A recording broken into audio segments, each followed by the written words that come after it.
Hi guys, so we know that Boris Johnson's government hasn't been implementing the Northern Ireland Protocol according to the agreement it signed with the European Union. Now it's becoming increasingly clear that senior members of government either did not read the Northern Ireland Protocol or read it but did not understand it. That is perhaps why they want to renegotiate. The official line is that the protocol is not working and needs to be fixed or even renegotiated. The problem for me is back in December 2020, a senior Tory, Michael Gove, who was responsible for the Northern Ireland Protocol being put in place, dismissed any problems, saying that there would be minor disruption and even dismissed the idea of a border down the Irish Sea. Yes, in December last year. Anyway, the business secretary was on Sky News on Thursday trying to sell the idea that the Northern Ireland Protocol isn't written in stone and that the EU will bend. Well, let's first hear from Michael Gove.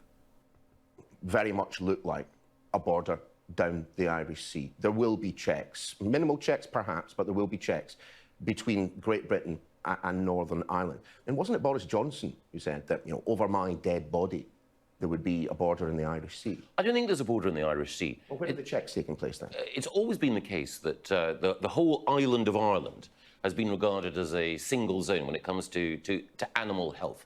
And it's always been the case that there's been checks on live animals when they've gone from Great Britain to Northern Ireland. There are a minimal additional number of checks on products of animal origin, and we put this forward during the talks last year as a way of breaking the deadlock. So it was the UK government that put it forward that there would be checks on goods moving from Great Britain into Northern Ireland. Michael Gove himself saying that. And making sure that we could avoid any sort of border infrastructure on the island of Ireland as well. But the impact for businesses and for citizens in Northern Ireland will be minimal. Citizens are going to be able to enjoy all the products that they currently enjoy and the security of knowing that their position within the United Kingdom is absolutely stable. So, no disruption. Now, Michael Gove was either lying or he didn't understand the Northern Ireland Protocol. Because this is what the business secretary had to say. Okay, fine. Always very complicated Brexit. Let's see what we can do with it. The British government wants to renegotiate the deal with the EU, is my understanding. Your party won an election on the strength of the deal going ahead. The government signed the deal. Shouldn't we just honour it now? So with the Northern Ireland Protocol, obviously nobody had any idea the actual effects of it until we left the EU. So nobody knew. How can you sit there and say nobody knew?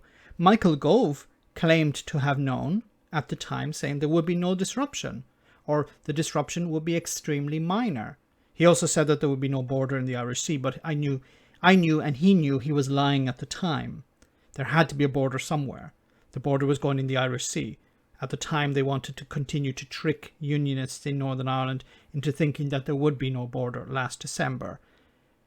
That sort of fell apart in January. So we have to look at how it operated after we left the EU. We've looked at it. There have been difficulties with it, and we think that it's not satisfactory as it is.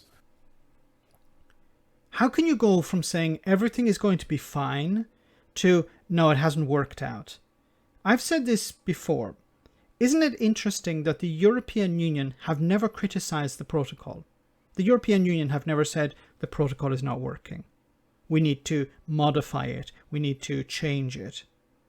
We're not happy with the protocol. The European Union have zero problems with the protocol. The UK government has many problems with the protocol. And we've seen recently when it came to Ukraine, how the issue of copying and pasting a trade deal has resulted in a bit of a disaster because people did not actually read the trade deal before or didn't read it enough before they signed it. Boris Johnson himself signed the trade deal with Ukraine. If these people don't bother to read their agreements, And then months later, they realize there are issues within these agreements, and they complain about the agreement itself and say we need to renegotiate it. So we want to be in a situation where we can actually renegotiate it. The Northern Ireland Protocol isn't written in stone. It's not something that was going to last forevermore. The Northern Ireland Protocol can be renegotiated in 2024. That's when it will be renegotiated. The Northern Ireland Assembly will decide if it's to be renegotiated. Why do you want to renegotiate it now? You have to implement it, and then in 2024, if the Northern Ireland Assembly decide, look, it's not working, it's too much of a hassle, then they will decide to have it renegotiated. Why can't you just uphold your side of the bargain? Once again, if you have a serious problem with it, if the people of Northern Ireland have a serious problem with it, then in 2024, it can be renegotiated. The Northern Ireland Assembly will decide, we're not happy with this.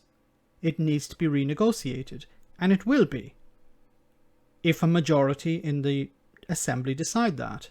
Everybody realised at the time. It's been just a few months. And also, when you say nobody knew, no one knew. Am I not right in saying that at least 3 previous Prime Ministers warned that this would happen? Nobody could guarantee. I should have been more careful with my...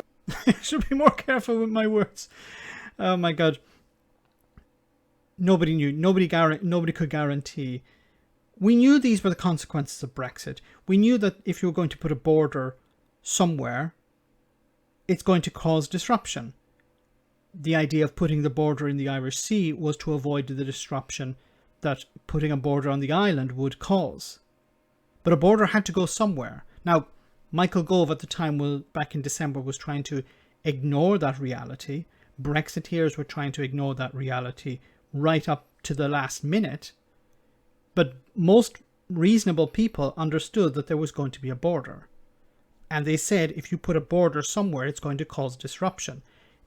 If one part of a country is in the single market and the other part is not, then there is going to be disruption. My words, nobody could guarantee what would happen until it actually happened and we'd left the EU. I think that what we've seen is that the EU have been a bit inflexible. How has the EU been in... This is what I would love to ask these people. Give us some examples of how the EU has been inflexible. In what way have they been inflexible? Because all I ever hear is the EU have been inflexible. The EU are unpragmatic.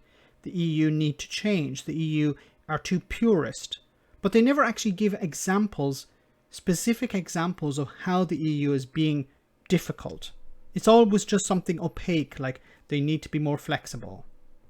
On the protocol, and we want to be able to see if we can make it work more smoothly. A deal's a deal, though, isn't it? A deal is a deal, It was signed. but it's not. But it wasn't something that was going to last forever.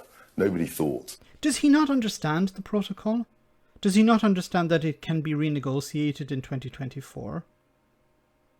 Is this a case of somebody, a senior member of government, not understanding something or pretending not to understand something?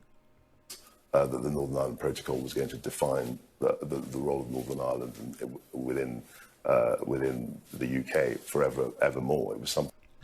Maybe he's talking about a united Ireland now. Something that was flexible, and we wanted to make it work more smoothly. Well, as I said, the EU have got a very different view on that. But let's see where we are. I mean, I remember being on programmes like this saying the EU would never do a deal. Who said that the EU would never do a deal? I don't remember ever saying that the EU would never do a deal. I never said that the EU would never reopen the negotiations. Now, the EU are saying themselves that they would not reopen the negotiations. They will not renegotiate the withdrawal agreement. Is there a circumstance where they would do that? Perhaps there is. I'm not saying that it's impossible for them to do that. But if they were to actually renegotiate the withdrawal agreement, which includes the protocol, then you would have to give some sort of concession. You would have to do something for them to see it as worth their while. If two parties have an agreement, and one says, look, I'm not happy with this agreement, I want it changed, then the other side can say, okay, I'd prefer it to remain, I'm happy with it, but if you want it renegotiated, then we're going to renegotiate a deal which is better for me. Because why would I renegotiate something that's worse for me? If you can't uphold your end of the bargain, then I'll see you in court. And that's exactly what the European Union is doing at the moment. The UK has not upheld its side of the bargain, its side of the agreement. So the European Union is taking legal action. Will the European Union renegotiate? I don't think so. Is it impossible? No, it's not impossible, but it's highly unlikely. Let me know in the comment section, guys, what you think about all of this. As always, your comments are greatly appreciated. Thanks a lot. I want to say a big thank you to all of my patrons. You ensure that this channel continues to exist. I'm eternally grateful for all of your support. If you join Patreon, you will receive instant access to our Discord server, where we have both audio and video chats. You can chat with me and other patrons, where we discuss important and non-important issues. Becoming a patron per month costs about the same as a large coffee, so why not check it out?